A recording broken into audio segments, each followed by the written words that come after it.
سیدنا شیخ جنید رحمۃ اللہ تعالی جنید بغدادی رحمۃ اللہ فرماتے میرے بال بڑے بڑھ گئے. فقیری تھی نا حضرت، پیسے کہاں تھے، نہ ان کو پیسوں کی بھوک تھی نہ ہی پیسے تھے حضرت، دونوں کام ہی نہیں تھے. فرماتے میں اپنے شیخ کی بارگاہ میں حاضر ہوا تو آپ نے مجھے فرمایا جاؤ جنید بال کٹوا کے آؤ. کہتے پیسے تو تھے نہیں بال کٹوانے کے لیے. کہتے میں حجام کی دکان پہ چلا گیا، وہ نہ کسی گاہک کے بال کاٹ رہا تھا. فرماتے میں نے السلام علیکم کہا اور پھر کہا کہ چچا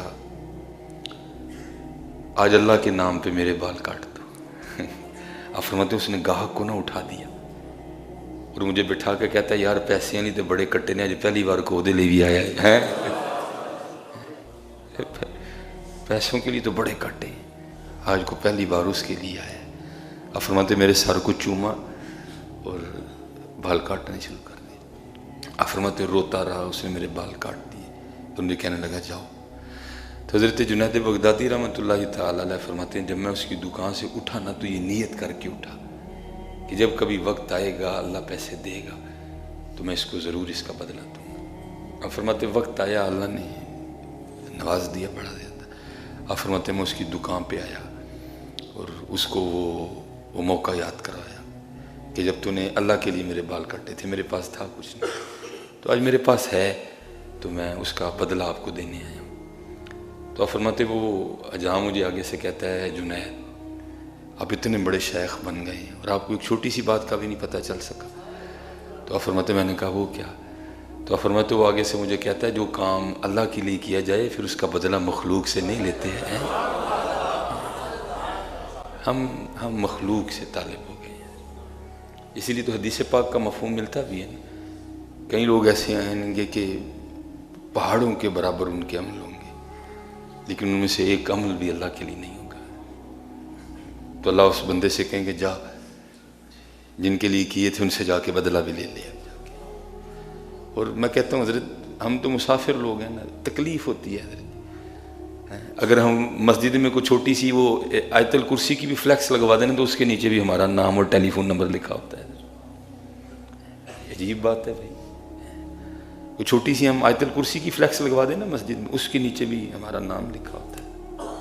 نہیں حضرت اخلاص لے کے آؤ، اخلاص لے کے آؤ. پہلی بات عمل ہی نہیں.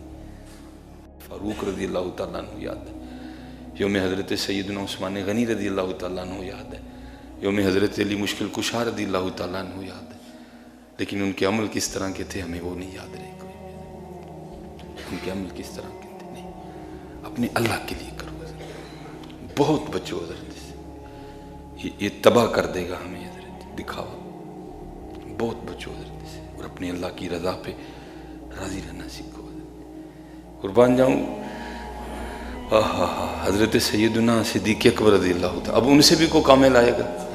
ہمارا تو عقیدہ یہ ہے کہ انبیاء کے بعد سب سے افضل ترین جو ذات ہے وہ صدیق اکبر رضی اللہ تعالیٰ. اب ان جیسا بھی کوئی آئے گا حضرت. وہ لکھا ہے کہ جب حضرت کا وصال کا وقت قریب آیا نا تو بیماری نے طول پکڑا، بیماری نے زور پکڑا. تو اب کس کو محبت نہیں تھی حضرت صدیق اکبر رضی اللہ تعالیٰ. وہ سارے صحابہ نا حضرت کی تیمارداری کے لیے آئے تو سب عرض کرتے ہیں بارگاہ صدیق اکبر رضی اللہ تعالیٰ میں حضور جے اجازت دو تے تہاڈے لئی کیم لے ایک. آپ نے چیک کر کے تے دوائی لکھ دے. آپ نے فرمایا میرے کیم نے مینوں ویکھ لیا ہے. اللہ کا اسم مبارک ہے نا، یا حکیم، حکیم اللہ کا اسم مبارک ہے. آپ کا اشارہ اس طرف تھا لیکن وہ لوگ نہیں سمجھ سکے. آپ نے فرمایا میرے حکیم نے مجھے دیکھ لیا. تو سب نے عرض کی حضور پھر کی کیا حکیم نے؟ آپ نے فرمایا وہ کہندا ہے میں جو چاہنا ہوں میں سو کرنا ہوں. آج ہمیں یوم صدیق اکبر تو یاد ہے لیکن دکھ یہ ہے کہ صدیق اکبر رضی اللہ تعالیٰ عنہ کا انداز مبارک کیا تھا وہ ہمیں بھول گئے. اخلاص لے آؤ، اخلاص لے کے آؤ. بڑا خوبصورت جواب تھا. جنید تو اتنا بڑا شیخ ہو گئے، تجھے چھوٹی سی بات بھی نہیں پتا کہ جو کام اللہ کے لیے کیا جائے اس کا بدلہ مخلوق سے نہیں لیتے ہیں. آؤ کچھ اللہ لیے بھی کریے. آج ہمارے نامہ اعمال خالی ہیں، اگو بیڑا گھر کو یا فیس بک دا حضرت جی ہم تو کچھ کر لیں تو ہم سے وہ بھی نہیں ہضم ہوتا، وہ بھی ہم نے فیس بک پہ چڑھانا ہوتا ہے، آپ فلانی جگہ حاضری، عجیب بات ہے یار۔ لوگوں کے لیے گئے تھے، اگر اللہ اور اللہ کے رسول کے لیے گئے تھے تو ان کو تو پتہ ہے کہ تو داتا صاحب گیا تھا، کیوں اپنی نیکیاں ضائع کرتا ہے؟ ہر ایک کی بات نہیں ہو سکتا ہے حضرت، کسی کی نیت اچھی ہو، لیکن شاذر و ناظر ہی میرے خیال سے ایسا ہوتا ہوگا۔ بچاؤ اپنے آپ کو حضرت، اپنی نیکیاں بچاؤ، کچھ اس طرح کا کریں۔ دیکھو نا، میں آپ کو اکثر سناتا ہوں، اور میں جب یہ کوٹ پہن رہا تھا مجھے پھر بات یاد، میں بڑا رویا یار، کچھ لب بھی جائے ہیں ایسا۔ دیکھو نا حضرت امام جعفر صادق رضی اللہ تعالیٰ، جن کی تربیت انہوں نے کی امام باقر رضی اللہ تعالیٰ۔ امام جعفر صادق جیسا پیر بھی کسی کو ملے گا جن کے پیر بھی امام باقر ہوں حضرت، کو کسر چھوڑی ہوگی امام باقر، کوٹ کوٹ کے اخلاص بھرا تھا ان کے اندر، آپ اہل رسول تھے حضرت، قربان جاؤں میں اہل بیت کے اماموں میں سے ایک بڑا نام حضرت۔ تو وہ حضرت سفیان ثوری رحمۃ اللہ تعالی علیہ آپ سے ملاقات کے لیے حاضر ہوئے، تو جب آئے تو کیا دیکھتے ہیں کہ حضرت امام جعفر صادق رضی اللہ تعالیٰ نے بڑا قیمتی جبہ پہن رکھا ہے، تو وہاں تو رنگ ہی وکھرا تھا نا۔ حضرت مولا علی رضی اللہ تعالیٰ نے کوفہ کے بازار میں کھڑے وہ ذوالفقار کو ہوا میں لہراتے ہوئے باواز بلند اعلان فرما رہے ہیں، کو ہے علی سے یہ تلوار خریدنے والا؟ اگر علی کے پاس اپنے تہبند خریدنے کے پیسے ہوتے تو علی کبھی یہ تلوار نہ بیچتا ہے۔ وہاں تو وہ رنگ تھا نا، فقر تھا حضرت۔ تو جب آئے تو آ کے دیکھا تو حضرت امام جعفر صادق رضی اللہ تعالیٰ نے بڑا قیمتی جبہ پہن رکھا ہے، تو تنقید برائے تنقید نہیں، تنقید برائے اصلاح تھی۔ وہ ایک دوسرے سے اللہ اور اللہ کے رسول کے لیے محبت کرتے تھے، ان کی محبتوں میں کوئی لالچ نہیں تھا حضرت، خلوص تھا ان کی محبتوں میں۔ تو حضرت سفیان ثوری رحمۃ اللہ تعالیٰ علیہ حضرت امام جعفر صادق رضی اللہ تعالیٰ کی بارگاہ میں عرض کرتے ہیں، حضرت یہ خاندان نبوت کا لباس نہیں ہے۔